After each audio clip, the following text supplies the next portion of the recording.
The late traditionalist Lawrence Oster wrote of the unprincipled exception. The unprincipled exception is where liberalism proposes a universal idea and then it provides an exception to it. An exception that is entirely against the principles that it claims it supports. In other words, an unprincipled exception. In the past 50 years, liberalism has had a lot to say about women, something that before that time wasn't true. There's even a branch of liberalism that cares for very little else: feminism. Certainly feminism existed before then, but before then it was regarded as the ugly stepchild of liberalism. But so much of what liberalism has to say about women involves the unprincipled exception.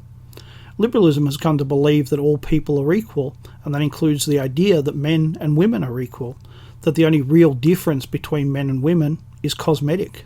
Therefore, all areas of society must be opened up so that women can compete on a level playing field with men, or at least that's the idea.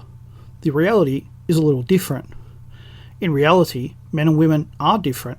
They have different strengths and weaknesses, different interests and different abilities. That means that men and women have different levels of success. But that offends liberalism. Liberalism has decided that men and women are equal, so that's the new reality. Actual reality be damned. What the new reality demands is made law, and women must be pushed into equality, no matter who it hurts. Girls and young women must be continually told how girls can do anything, so that they never need to think about the issue. They just know the correct response. Women need to be constantly reminded of how hard done by they are.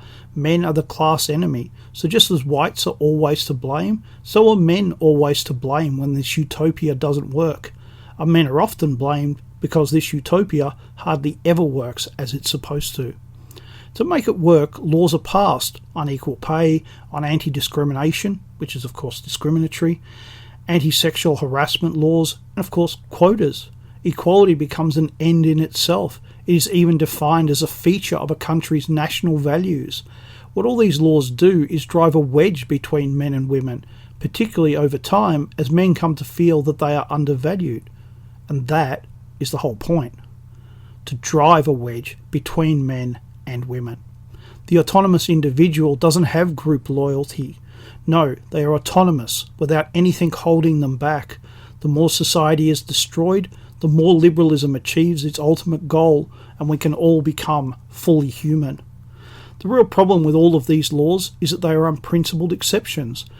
They all say women aren't really equal to men, so we will force men and women to believe, or at least say, that they are equal. Equal pay laws weren't designed to have men paid the same as women. They were designed so that women would be paid the same as men.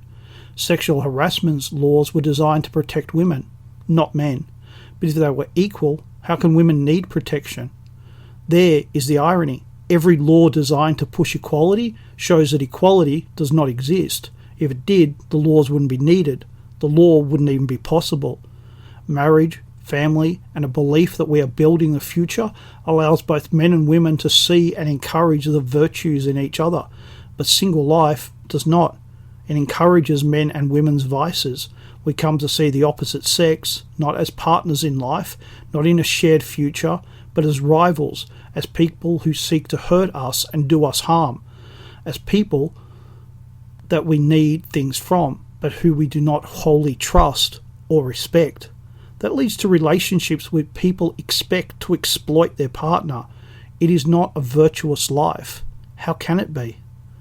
Liberalism loves to talk about how virtuous it is, about how it believes in big and grand ideas, but ideas have consequences, and when men and women view each other as untrustworthy, as people who deserve little or no respect, liberalism is to blame.